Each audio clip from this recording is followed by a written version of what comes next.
Bonjour à vous tous, on est rendu au cours numéro 7 et on va faire la suite de la probabilité conditionnelle. Donc, on va faire d'autres exercices sur cette notion. Le nouveau devoir se trouve toujours dans le manuel Vision Tome 2. C'est à la page 101, numéro 2, 3 et 4 et ça va avec la même théorie qui est à la page 100. Allons voir tout de suite le devoir. Alors, on est au numéro 2 de la page 101. On a des renseignements, on nous donne différentes probabilités.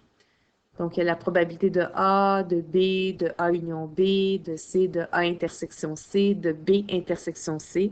Et on remarque qu'il nous manque la probabilité de A intersection B qu'on peut trouver avec une formule. La formule, je l'ai déjà expliquée. Vous faites la probabilité de A plus la probabilité de B moins la probabilité de A union B. Donc, 0,31 plus 0,52 moins 0,67 et ça donne 0,16. Donc là, on a toutes les infos pour calculer différentes probabilités avec la formule de probabilité conditionnelle. J'ai fait le numéro A et B et vous continuerez. Donc, au numéro A, on veut calculer la probabilité de A sachant B. Ce qu'on met au numérateur, on met l'intersection des deux ensembles et au dénominateur, on met la probabilité de l'ensemble qui est à droite de la ligne verticale. Donc, comme c'est un B qui est à droite, au dénominateur, on divise par probabilité de B. Là, on remplace les infos tout simplement. Le A intersection B, c'est 0,16 et la probabilité de B, c'est 0,52. Quand on divise, ça donne 0,3.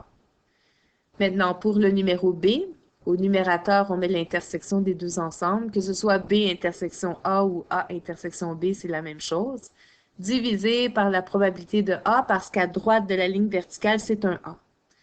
Donc, on a 0,16 pour l'intersection. Pour probabilité de A, c'est 0,31. Quand on divise, ça donne 0,5.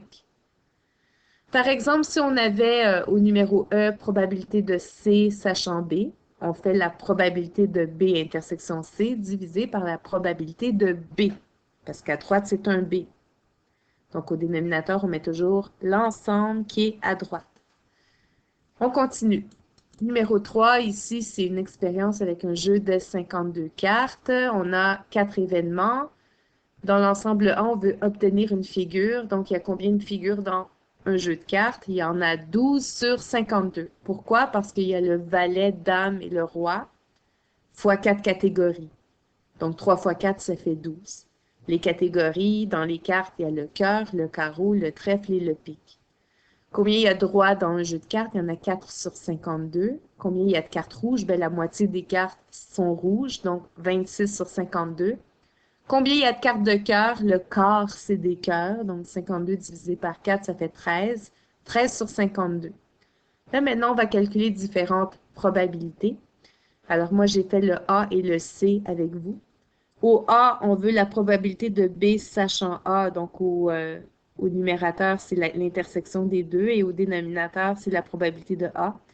Alors, on veut savoir, il y a combien de cartes qui sont en même temps des rois et des figures. Ben, les rois sont déjà des figures, donc c'est 4 chances sur 52, divisé par probabilité de A, donc divisé par 12 sur 52. Et quand on réduit, ça donne 4 sur 13. Au numéro C, ce qu'on veut, c'est la probabilité de B sachant D. Donc, au numérateur, c'est B intersection D, divisé par probabilité de D. Alors, il y a combien de cartes qui sont en même temps des rois et cœurs? Ben, il y a un seul roi de cœur, donc une chance sur 52, divisé par la probabilité de D, donc divisé par 13 sur 52. C'est 1 sur 13. Alors, vous compléterez le numéro, vous devrez faire le B, le, le D, le E et le F. On continue. Au numéro 4, on a un diagramme à 3 cercles. Il y a 15 résultats parce que ça va de 2 à 16, donc il y a 15 résultats ici. Et moi, j'ai fait 3 exemples. Donc, au numéro D, on veut calculer la probabilité de C sachant A. Ça veut dire il y a combien de résultats euh, du groupe C à l'intérieur du groupe A. OK, parmi tous les résultats du groupe A, il y en a combien de C? On peut le faire logiquement. Alors, si on prend tout le groupe de C, en tout, il y en a 1, 2, 3, 4, 5, 6. Non, excusez-moi, je recommence. Donc, Ici, on veut C sachant A. Donc, parmi le groupe de A, on veut savoir il y a combien qui appartiennent à C. Donc, dans tout le groupe de A, il y en a 1, 2, 3, 4, 5, 6, 7. Il y en a combien qui appartiennent au C? Eh bien, c'est 3 sur 7. On le voit avec les yeux. Donc, parmi les résultats du groupe A, il y en a combien qui appartiennent au C? C'est 3 sur 7. Mais on peut le trouver avec la formule. Donc, ce qu'on fait ici, c'est la probabilité de C intersection A divisée par la probabilité de A. Dans l'intersection de C et A, il y en a 3. 3 sur 15, divisé par le A qui est 7 sur 15. Quand on réduit, ça fait 3 sur 7, on arrive à la même réponse. Maintenant, le numéro E, j'ai fait le E et le F parce qu'ils sont un peu plus complexes. La barre verticale, je l'ai remplacée par intersection. Donc, au numérateur, on a A intersection B, mais au fond, comme on répète 2 fois intersection B, ce qu'il faut comprendre, c'est qu'on fait probabilité de A intersection B, divisé par la probabilité de B qui est à droite. Alors, dans l'intersection de A et B, il y a 3 chances sur 15. Et dans le groupe B, il y a 7 chances sur 15. Donc, 3 sur 15 divisé par 7 sur 15, ça fait 3 sur 7.